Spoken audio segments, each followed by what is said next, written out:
حضرات، درود و سلام ایک ایسا فعل ہے جس کے بغیر ہماری نماز بھی مکمل نہیں ہوتی۔ پوری نماز پڑھنے کے بعد جب آخر میں ہم تحیات میں بیٹھتے ہیں تو پڑھتے ہیں تحیات للہ والصلوات والطیبات، اور کیا کہتے ہیں؟ السلام علیکہ ایھا النبی ورحمۃ اللہ وبرکاتہ۔ مگر یہ اور بات ہے کہ بدنصیبی سے درود و سلام لوگوں کے ذہن میں نہیں اتر پاتا ہے، سمجھ نہیں پاتے اس کی اہمیت کو۔ حدیث پاک ہے، آقائے نامدار صلی اللہ علیہ وسلم نے فرمایا، اللہ تعالیٰ نے ایک فرشتہ پیدا کیا جس کے دونوں بازوؤں کا درمیانی فاصلہ مشرق اور مغرب کو گھیرے ہوئے ہیں۔ یہ دونوں بازو ہیں نا، دونوں تو اتنے لمبے چوڑے ہیں کہ ایک مشرق کے کنارے تک ہے، ایک مغرب تک ہے، بالکل آخری حد ہے، ایک دم آدھی۔ سر اس کا عرش کے نیچے ہے اور دونوں پاؤں تحت الثری میں ہیں، یعنی زمین کا سب سے نچلا جو علاقہ ہے وہ تحت الثری کہلاتا ہے۔ اتنا لمبا چوڑا اللہ نے ایک فرشتہ پیدا کیا ہے۔ روئے زمین پر، یعنی زمین پر جتنے مخلوق آباد ہے اس مخلوق کے برابر اس کے پیر ہیں۔ دنیا میں جتنی مخلوق ہے سب کے برابر اس کے پیر ہیں۔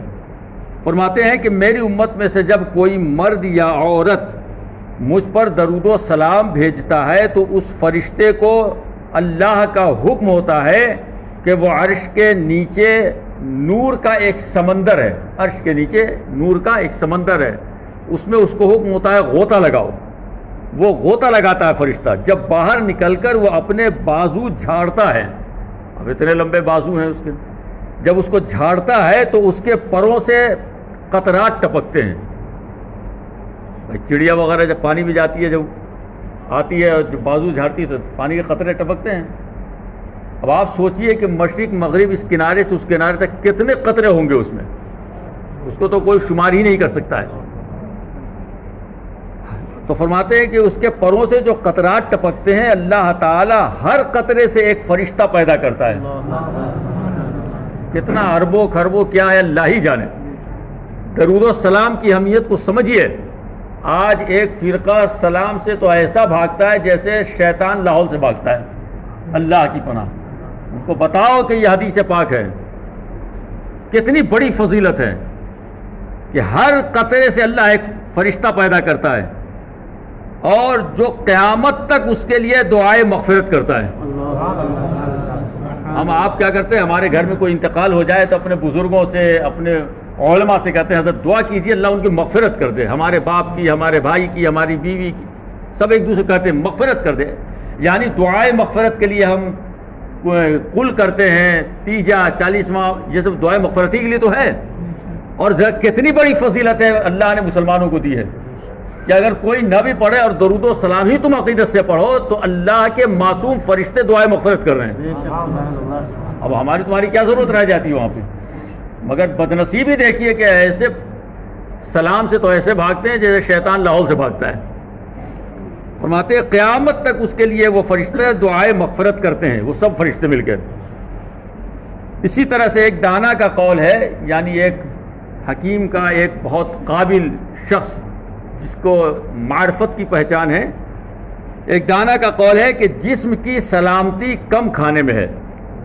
سیدھی سی بات ہے بھائی، ڈاکٹر کیا کہتے ہیں؟ کم کھاؤ۔ حکیمی اصول یہ ہے، تمام لوگ سمجھدار لوگ جانتے ہیں کہ کم کھاؤ گے صحت مند رہو گے، تو ڈاکٹروں کا بھی قول ہے۔ تو فرمایا کہ جسم کی سلامتی کم کھانے میں ہے اور روح کی بقا کم گناہ کرنے میں ہے۔ یہ روح جو ہمارے جسم میں ہے، جب یہ کمزور ہوتی ہے تبھی ہم سے برے اعمال سرزد ہوتے ہیں اور روح کمزور ہو جاتی ہے، پھر عبادت کی لذت ہم سے ختم ہو جاتی ہے۔ روح کو طاقتور ہونا چاہیے۔ اللہ کے ولیوں کے بارے میں آپ نے سنا ہے کہ کئی دن تک روزے رکھتے تھے، کھاتے ہی نہیں تھے، کبھی کھایا تو گھاس کھا لیا، کبھی کھارا پانی، مگر ان میں یہ طاقت کہاں سے تھی؟ طاقت ان کے روح میں تھی۔ آدمی کا جسم طاقتور ہو، روح کمزور ہو تو بیکار ہے، لیکن جسم کمزور ہو، روح طاقتور اللہ کر دے تو سمجھیے بیڑا پار ہے۔ تو فرماتے ہیں کہ جسم کی سلامتی کم کھانے میں ہے اور روح کی سلامتی کم گناہ کرنے میں ہے۔ جتنا کم گناہ کریں گے روح ہماری اتنی ہی مضبوط ہوگی، اور جب روح مضبوط ہوگی تو ہماری دعائیں بھی اللہ قبول فرمائے گا۔ تو جسم کی سلامتی کم کھانے میں، روح کی بقا کم گناہ کرنے میں، اور ایمان کی سلامتی، یہی تو سب کچھ ہے۔ ایک مسلمان کم سے کم پڑھا لکھا ہو لیکن عقل مند ہو تو جانتا ہے کہ دنیا سے ہم جائیں تو کچھ رہے نہ رہے، ایمان سلامت رہے۔ اور ایمان سلامت کیسے رہے گا؟ وہ سوچیں جو درود و سلام سے پریشان ہیں بیچارے کہ ان کا ایمان بچا بھی کہ نہیں بچا۔ فرماتے ہیں کہ اور ایمان کی سلامتی رسول اللہ صلی اللہ علیہ وسلم پر درود و سلام پڑھنے میں۔ یہ حضرت علامہ امام محمد غزالی رحمۃ اللہ علیہ لکھ رہے، جو 950 سال پہلے کے عالم ہیں، 950 سال پہلے کے، اور تصوف کے امام ہیں یہ ان کا قول ہے۔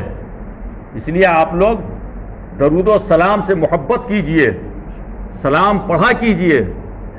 اب آپ ذرا سوچئے کہ اگر ہم تذکرہ کر رہے ہوں، کسی بڑے گھر میں کسی بڑے آدمی کے یہاں کوئی محفل ہو اور اس کا تذکرہ ہو رہا ہو، اس بیچ میں کوئی اٹھ کے جائے، اس آدمی کو کتنا ناگوار گزرے گا کہ میری بات چل رہی ہے یہ چلا گیا۔ یہ ذرا سوچئے اس وقت اللہ رب العزت کو کتنا ناگوار گزرتا ہوگا جب اس کے محبوب پر ہم درود و سلام کے لیے کھڑے ہوتے ہیں اور 2 منٹ کے بھاگ جاتے ہیں تو یہ میرا مقصد ہے سمجھانا کہ اپنے اللہ و رسول کو راضی کیجئے۔ درود و سلام اللہ کی طرف سے ہمارے لیے بہت بڑی نعمت ہے، اس لیے اس نعمت کو آپ ضائع مت کیجئے۔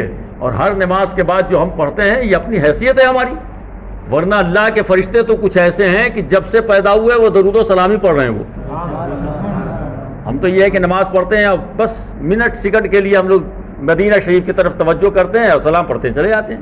یہ تو رب کی مہربانی ہے اور میرے آقا کا کرم ہوگا، اگر قبول کر لیں گے تو بات بن جائے گی اپنی۔ تو نماز کے بعد مدینہ شریف، اس کی سمت جو ہے ہمارے یہاں انڈیا میں یہ پچھم ہے، اور ذرا سا گھوم جائے، زیادہ نہیں ذرا سا، تو یہ مدینہ شریف آ گیا، اور پھر تھوڑا سا گھوم جائے تو یہ بغداد شریف آ گیا، سرکار غوث پاک کا۔ تو بس تھوڑا سا گھوم کر کے، اور جتنا آپ کو یاد ہو الصلاۃ والسلام علیکہ یا رسول اللہ، الصلاۃ والسلام علیکہ یا نبی اللہ، خلوص کے ساتھ، اور تصور کر لیں جو جا چکے ہیں ان کے لیے تو کوئی بات ہی نہیں، اور جو نہیں گئے ہیں تو تصور میں لائیے کہ اپنے آقا کے در دولت پر ہم کھڑے ہیں اور ہم ان کی بارگاہ میں سلام پیش کر رہے ہیں۔ تو اس کی فضیلت یہ ہے کہ جتنی عقیدت آپ کی مضبوط ہوگی انشاءاللہ اتنی ہی زیادہ آپ پہ کرم ہوگا، اور آقا نے کرم کر دیا تو بظاہر ہمارے پاس کوئی اسباب نہیں ہے جانے کے، لیکن انشاءاللہ میرے آقا کے صدقے میں اسباب مل جائیں گے ہمیں انشاءاللہ تعالی۔